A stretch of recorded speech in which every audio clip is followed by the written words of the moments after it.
Hi, it's Louis Flores. It's Monday, May 19. I'm outside of Beth Israël Hospital, or what used to be Beth Israël Hospital, on East 16th Street and 1st Avenue. There's construction work going on right above me. There are construction workers up there on top of scaffolding. I don't know what they're doing. I saw one guy with a chainsaw. They must be getting the building ready for demolition. What else would they be doing here? I'm here because when a real estate developer wants a permit to demolish a building or a request for a rezoning or a purchase of air rights, transfer of air rights, they get it done within days. They get it done very, very quickly. If you're a poor person and you apply for SNAP benefits in this city, the way I have, it takes 2-3 months before you get approved. So if you're poor, you get jerked around, but if you're an oligarch, you get anything you want. I remember when I was at the Community Board 2 meeting, when Brad Hoylman, who at the time was chair of Community Board 2, at the same time he was general counsel for the Partnership for New York City. I remember when Brad Hoylman said that once they closed and demolished St. Vincent's Hospital and converted it into a $1 billion luxury condominium and townhouse complex for William Rudin, one of the oligarchs of New York City, Brad Hoylman said, if we needed an emergency room, if we needed urgent emergency medical care, we could go cross town from the West Village and Chelsea. We could come all the way to the east side and go to Beth Israël Hospital. But what do we have now? I showed up today and Beth Israël Hospital is closed. It's gone. They're doing work, I guess, to demolish this whole hospital complex, or what used to be a hospital complex. And it just goes to show you the oligarchs get what they want.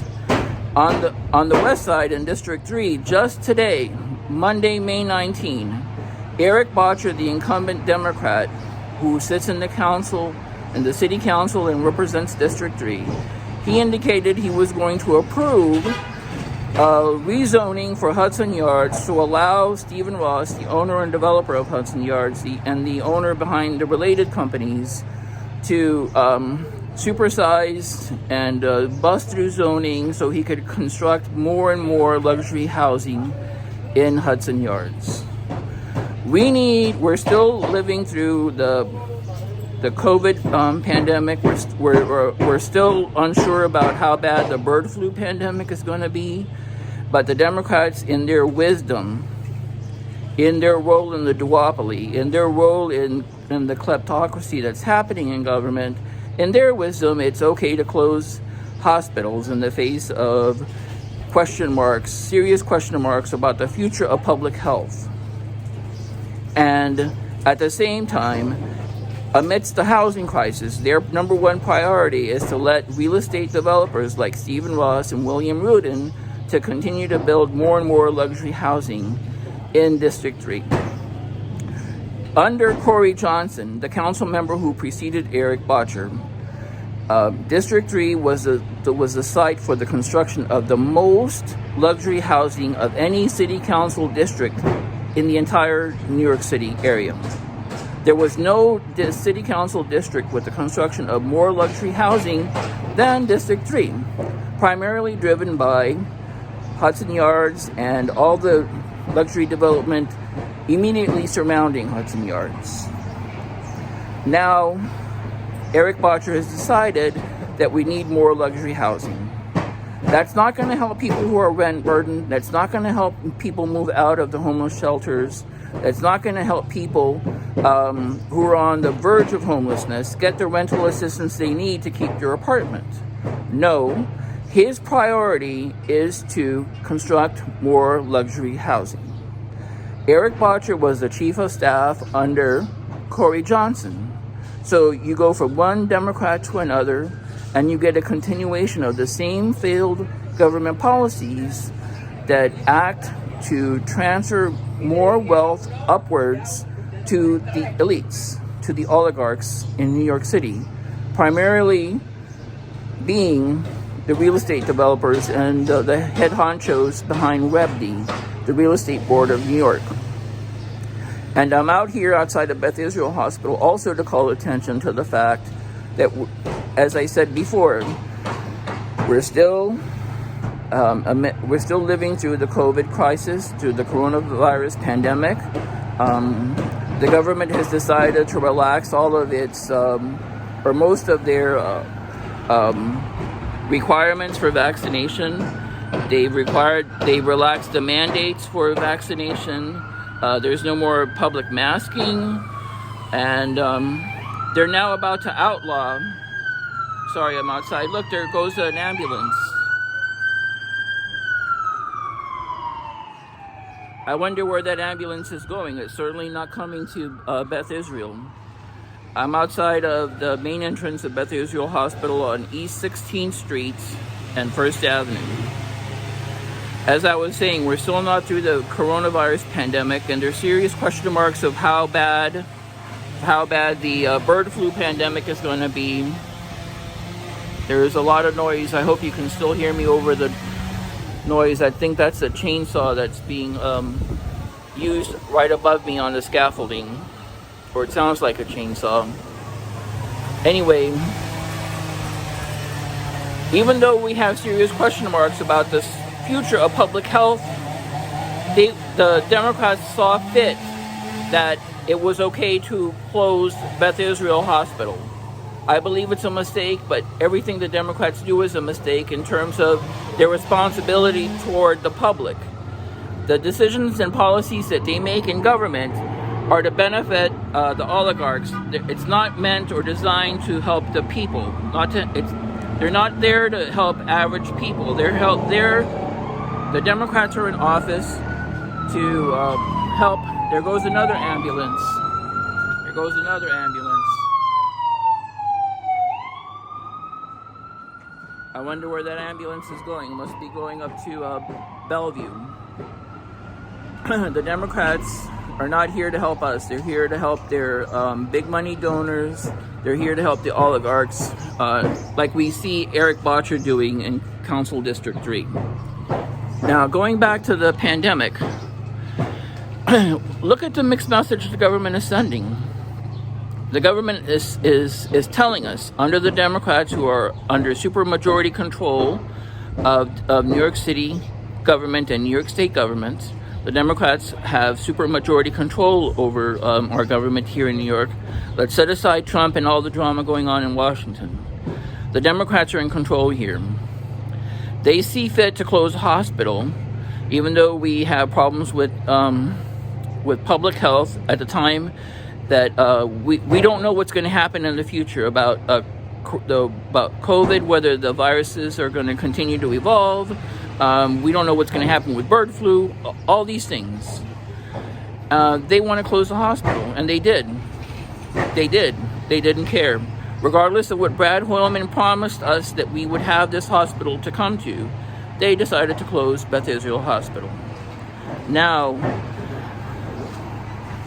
at the same time, the government under Eric Adams is fighting several lawsuits filed by former city employees who were fired because they refused to take the COVID vaccines that were rolled out on an emergency basis for various reasons. Let's talk about this for a second in relation to the closure of this hospital.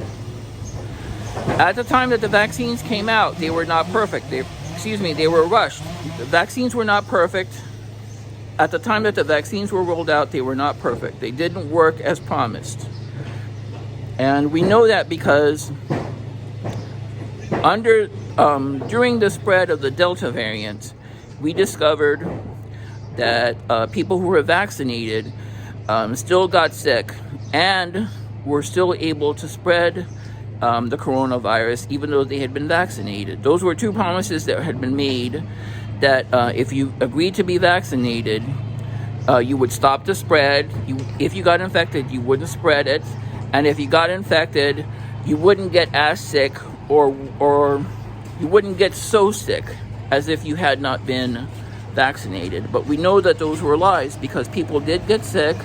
And I'm not focusing on the reactions or the side effects to the vaccines. I'm just going by what they promised us. You can make more arguments about how the vaccines were bad because of the side effects, but I'm not focusing on that right now. So, the government says that it's okay to close hospitals. It's okay to close hospitals, even though we're still living through COVID, and even though we don't know what's going to happen with the bird flu. But at the same time, they want to penalize people who used to be city employees who got fired because they refused to go along with the vaccine mandates. Now, there's many reasons why people wouldn't want a vaccine. In the beginning, they were mistrustful of it. They were suspicious of the technology that was used. There was a lot of misinformation. There was a lot of conspiracy theories. It doesn't matter. People may have legitimate reasons for not taking the vaccine, like it goes against their religion or whatever. People have a legitimate right to say, I want this or I don't want this. I personally, in the beginning, believed in the vaccines until I saw how they turned out to be inferior products, particularly the mRNA vaccines. They didn't work as promised. We saw that almost immediately again with the Delta variant, with how there was vaccine escape. Anyway, so the government closes down Beth Israël Hospital, but the government continues to litigate or refuse to settle or refuse to rehire employees who were fired because they did not comply with the vaccine mandate here. I believe that's wrong, but again, what do the Democrats do? They're not here to help the average people. They're not here to help the average people. The people who needed Beth Israël Hospital, they have no hospital now. People in the West Village, people in Chelsea, they have to find other places to go to. People who live in the East Village now, they used to be able to come to Beth Israël. Now there isn't a Beth Israël Hospital here. They have to travel further to get health care. At the same time, the government continues to penalize people who are fired. And the point of this video that I want to make is that if I'm elected into city council, is I will push for the rehiring of all of the employees who got fired for refusing to take the vaccines in the early years of the coronavirus pandemic. Not only would I rehire them, I would restate them to the where they were in terms of their investment of their city pension, and I would offer to pay them all of their back pay for their base salary that they lost in all this time. Why would I do that? I think that the reason why that's the fair thing to do right now is because, again, the hypocrisy of the Democrats who control our government. They say that we have to punish employees who didn't take the vaccine because they were a danger to other employees or to the public. At the same time, the government is saying, we don't need hospitals. We don't need health care. Health care is not a priority anymore. These are mixed messages that the governments are, that the Democrats are famous for,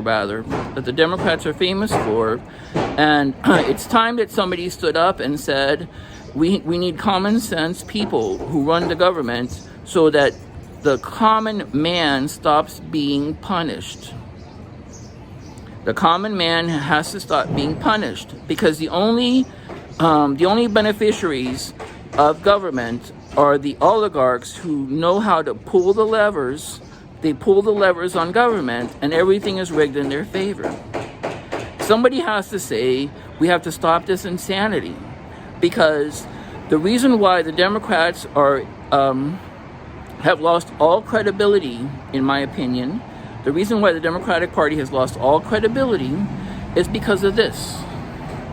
They close hospitals and they turn it over to luxury developers. They're threatening to demolish public housing and turn it over to luxury developers. In Hudson Yards, they took rail yards. They supersized the zoning over those rail yards and turned it over to luxury developers. These are the people who win when the Democrats control government. These are the people who win.